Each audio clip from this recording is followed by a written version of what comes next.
Tapi fakta hari ini sama-sama kita dengarkan, sama-sama kita saksikan bahwa rupanya yang kita dengar itu hanya klaim-klaim sepihak saja. Kenapa? Karena faktanya demikian, itu yang pertama.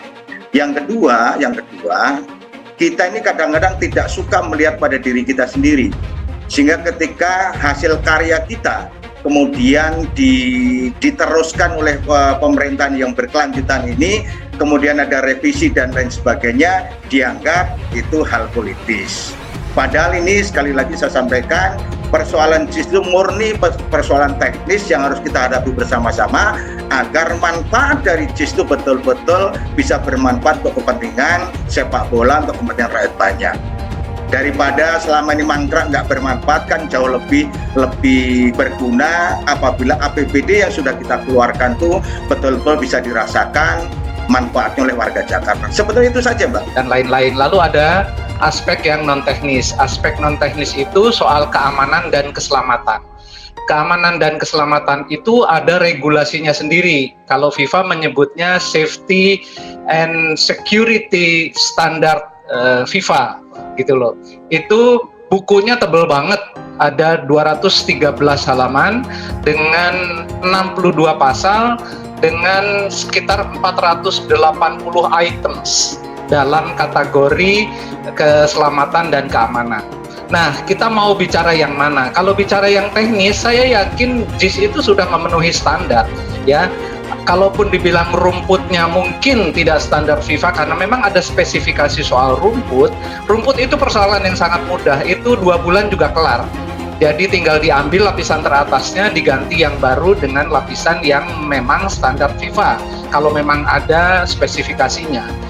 Mau ada supaya lebih enak, supaya lebih nyaman, supaya lebih baik, silakan saja gitu. Dan ini penting agar JIS menjadi milik kita semua. Jadi intinya di situ.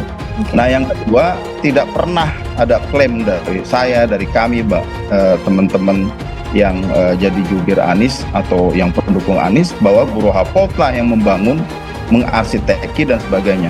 Mereka itu memberikan design guide istilahnya, ya, petunjuk desain yang kemudian jadi acuan dari yang semuanya orang-orang Indonesia, developernya juga orang Indonesia, termasuk melibatkan BUMN selain BUMD, itu mereka terlibat dalam prosesnya seperti itu. Jadi dia memang tidak membangun, tidak langsung, tapi desain guide-nya digunakan dan mereka sendiri menyampaikan baik dari website maupun dari yang disampaikan melalui media massa. Pernah ada berita juga sekitar tahun dengan 400 poin lebih kalau memang ingin memenuhi standar full standar FIFA gitu loh.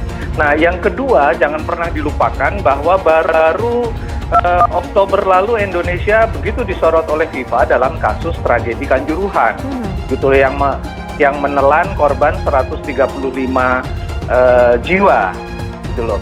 Jadi FIFA ini agak sensitif terhadap dalam kaitan keselamatan, ya.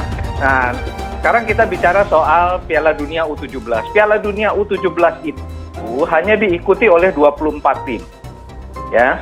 Jadi kemarin Pak Arya Sinulinga juga, Esko PSSI, mengatakan bahwa tidak butuh 6 stadion, gitu loh. Butuhnya hanya 4 stadion.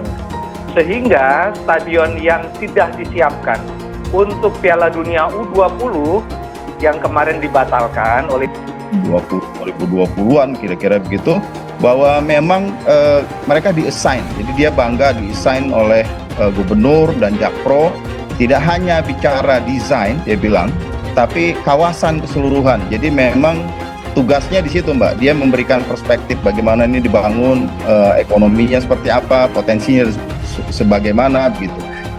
Dan dengan standar FIFA, yang dia maksud adalah FIFA Stadium Guideline. Dan kalau saya kutip ya, technical recommendation and requirement disesuaikan dengan FIFA, itu kata mereka sendiri. Jadi intinya memang terus terang saya kasihan juga Guru Hapot ini kok jadi kelibat-libat ya, karena ada problem ketika 2 menteri datang berbondong-bondong dengan puluhan wartawan dengan sangat atraktif dan ngajak tukang rumput, Mbak. Tetapi yang jadi persoalan adalah standar keamanan dan keselamatannya. gitu. Nah, ini yang berkali-kali saya soroti karena jangan lupa Indonesia ini baru disorot FIFA dalam kasus tragedi Kanjuruhan yang menelan 135 nyawa karena standar keamanannya sangat-sangat tidak sesuai dengan FIFA. Nah, dalam konteks dengan JIS ini memang ada masalah yang krusial. Yang pertama adalah soal perimeter penonton yang membatasi antara gate dengan wilayah luar stadion. Nah, gate itu yang dimaksud adalah gate masuk untuk penonton. Kalau tidak ada perimeternya, tidak ada pagar pembatasnya antara wilayah luar dan wilayah gate, itu akan terjadi kemungkinan penonton bertiket dan tidak bertiket bisa mengakses kepada gate. Nah, ini yang jadi persoalan ketika terjadi 2 orang tewas di GBLA. Masalahnya adalah itu menimbulkan polemik. Jadi dibikin seperti memang dibikin ramai begitu. Nama Anies dihapus dari 5 lapangan.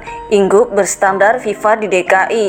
Aktivis hasil nyata dari revolusi mental. Aktivis kolaborasi warga Jakarta Andi Sinulinga menyoroti perihal dihapusnya nama Anies Baswedan di 5 lapangan yang dibangunnya. Lapangan berstandar FIFA tersebut dibangun oleh Anies Baswedan di seluruh wilayah kota administrasi DKI Jakarta. Rencana pembangunan 5 lapangan sepak bola tersebut tertuang dalam keputusan Gubernur DKI Jakarta nomor 1262 tahun 2021 tentang penamaan 5 lapangan sepak bola rumput sintetis. Kepgub ini ditandatangani oleh Anies pada 21 Oktober 2021. Adapun lapangan tersebut yaitu lapangan Ingguk Serdang Jakarta Pusat, lapangan Ingguk Muara Angket Jakarta Utara, lapangan Ingguk Kemanggisan Jakarta Barat, lapangan Ingguk Jagakarsa Jakarta Selatan, lapangan Ingguk Klender Jakarta Timur. Kabar baiknya, meskipun lapangan tersebut rumputnya berstandar FIFA, namun tidak boleh dikomersialkan dan siapapun bisa menggunakannya. Namun belakangan usai lengser dari jabatannya, beredar rumor bahwa Anies dihapus dari lapangan yang dibangunnya itu. Salah satu video yang dibagikan oleh akun _Emina95 menunjukkan bahwa nama Anies ditutupi dengan tulisan Dinas Pemuda dan Olahraga. Beberapa pegawai di sana yang sempat diwawancarai terkait penggantian itu mengatakan dirinya hanya menjalankan apa yang diperintahkan terhadapnya. Menanggapi hal tersebut, Andi menyoroti cara-cara politik kotor yang tampaknya sudah menjadi watak dari rezim penguasa saat ini. Cara-cara politik kotor kelihatannya dah jadi watak, hasil nyata dari revolusi mental, ujar Andi dikutip Suara Liberté dari akun Twitter _Andi Sinulinga pada Senin 10 Juli 2023.